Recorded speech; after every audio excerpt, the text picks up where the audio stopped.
بسم اللہ الرحمن الرحیم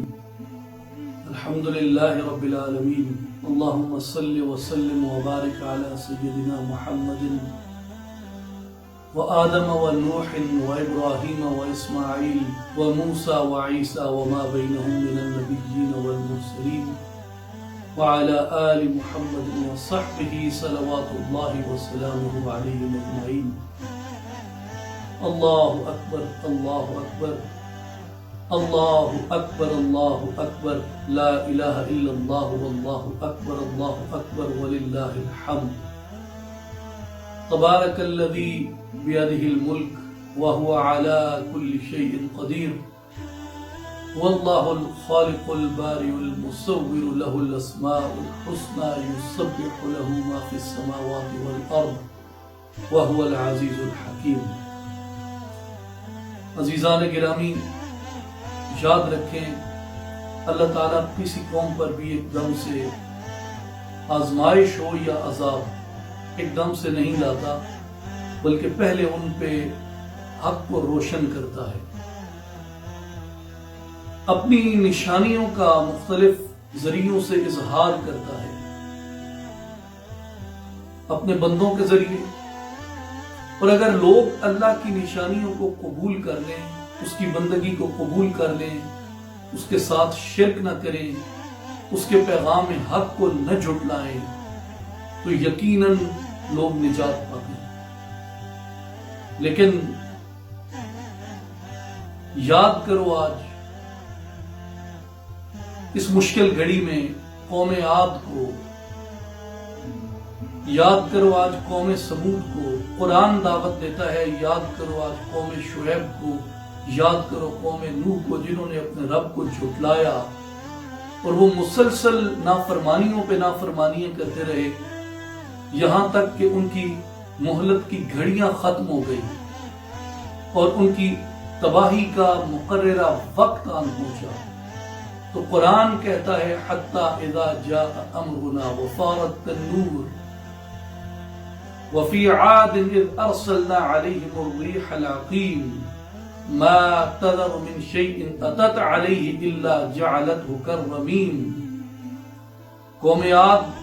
قد و قامت میں، جسمانی قوت اور طاقت میں اپنی نظیر نہیں رکھتی تھی۔ قوم سمود سنگ تراشی کے فن میں ید طولہ رکھتی تھی، انہوں نے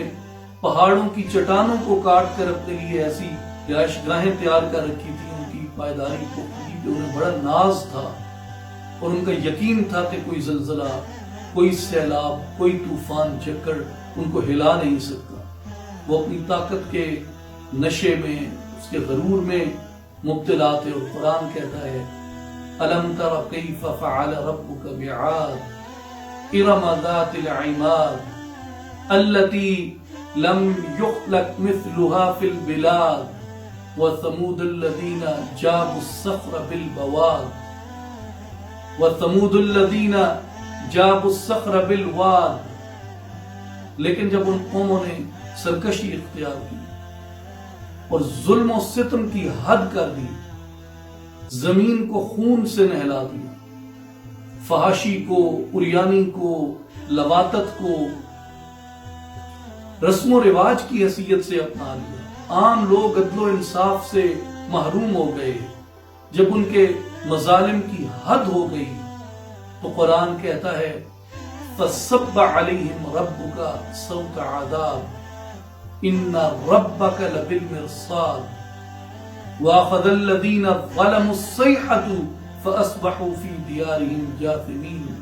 كَأَن لَّمْ يَغْنَوْا فِيهَا۔ ان پر عذاب الہی کا چابک اس زور سے برسا کہ ان کی خاک تک اڑا کر رکھ دی گئی، ان کی سطوت عبرت بن گئی، ان کی عظمت ہلاکت بن گئی، ان کی شان و شوکت ذلت میں بدل دی گئی، ان کے کمال روبہ زوال ہو گئے، ان کے شاہنامے عبرت نامے بن گئے، ان کے محلات کھنڈروں میں بدل دیے گئے۔ لوگوں، ان گزری ہوئی قوموں کی تباہی میں ہمارے لیے عبرت کے صدہا سامان موجود ہیں، اس لیے ہمیں چاہیے کہ ہم اپنی باغیانہ روش سے باز آ جائیں، اللہ کی حاکمیت، اللہ کی بڑائی کو صدق کے دل سے قبول کر لیں، ایک دم کے لیے بھی اس سے غافل نہ ہوں، اس کا ذکر کثرت سے کریں، توبہ و استغفار کریں۔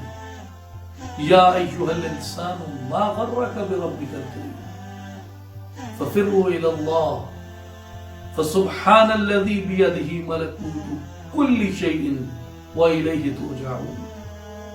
واستغفروا ربکم ثم توبوا الیہ۔ قرآن کہتا ہے لولا تستغفرون اللہ لعلکم ترحمون، ادعوا ربکم تضرعا وخفیا، ادعوا ربکم تضرعا وخفیا، ادعوا ربکم تضرعا وخفیا، واتقوا اللہ لعلکم تفلحون، فاتقوا اللہ لعلکم تشکرون، واتقوا اللہ لعلکم ترحمون، وَأَطِيعُوا الرَّسُولَ لَعَلَّكُمْ تُرْحَمُونَ۔ بھائیوں اور بہنوں، آج نفس نفسی کی یہ کیفیت قیامت کا منظر یاد دلا دے، اللہ جل شانہ کا یہ فرمان یاد دلا رہی ہے وَالَّذِينَ كَذَّبُوا بِآيَاتِنَا سَنَسْتَدْرِجُهُم مِّنْ حَيْثُ لَا يَعْلَمُونَ۔ ہمیں یہ یاد دلانے کے لیے کافی ہے کہ آزمائش ہو یا عذاب،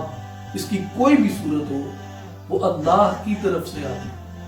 پتہ بھی نہیں ہلتا بغیر اس کی رضا کے۔ آج ہمیں اپنا احتساب کرنا ہے، اپنے گناہوں کو دیکھنا ہے، اپنی تقصیروں کو دیکھنا ہے، ستار العیوب سے عیب ڈھانپنے کی دعا کریں، غفار الذنوب سے اپنے گناہوں کی بخشش طلب کریں۔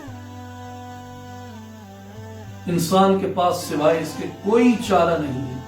کہ وہ پیغام حق کو قبول کر دے، اللہ کے ساتھ شرک کو ترک کر دے۔ حضور نبی آخر الزمان محمد مصطفیٰ احمد مجتبیٰ صلی اللہ علیہ وآلہ وسلم کی عظمت رسالت پر، ختم نبوت پر ایمان لے آئے، اور آپ صلی اللہ علیہ وآلہ وسلم کے ساتھ برابری کا اور توہین آمیزی کا رویہ ترک کر دے۔ انبیاء پہ، ملائک پہ، آسمانی کتب پہ، قبر کے عذاب پہ، حشر کے اٹھائے جانے پہ، آخرت کے عذاب پہ ایمان لے آئے، حق کو حق سے پہچانے، حق اور باطل ان کو جدا جدا کرے، حلال اور حرام کی تمیز کو قائم کرے، اور اللہ کا اس طرح کا بندہ بنے کہ اللہ اس سے راضی ہو جائے۔ آؤ مل کر دعا کریں، اللہ ہمیں اس مصیبت سے نجات عطا فرمائے، اس آزمائش سے نجات عطا فرمائے۔ بے شک ہم اس کے قہر کے قابل نہیں ہیں، اس کی جلال کی تاب نہیں رکھتے۔ لا یکلف اللہ نفسا الا وسعها لها ما کسبت وعلیها ما اکتسبت ربنا لا تؤاخذنا ان نسینا او اخطأنا ربنا ولا تحمل علينا إصرا كما حملته على الذين من قبلنا ربنا ولا تحملنا ما لا طاقة لنا به واعف عنا واغفر لنا وارحمنا أنت مولانا فانصرنا على القوم الكافرين يا أرحم الراحمين لا إله إلا أنت سبحانك إني كنت من الظالمين لا الہ الا انت سبحانک انی کنت من الظالمین لا الہ الا انت سبحانک انی کنت من الظالمین اللہم صلی وبارک علی سیدنا محمد وعلی آلہ عدد کمال اللہ وکما یلیق بکمالہ اللہم صلی علی سیدنا محمد وعلی آلہ واصحابہ عدد ما فی علم اللہ صلاة دائمة بدوام ملک اللہ۔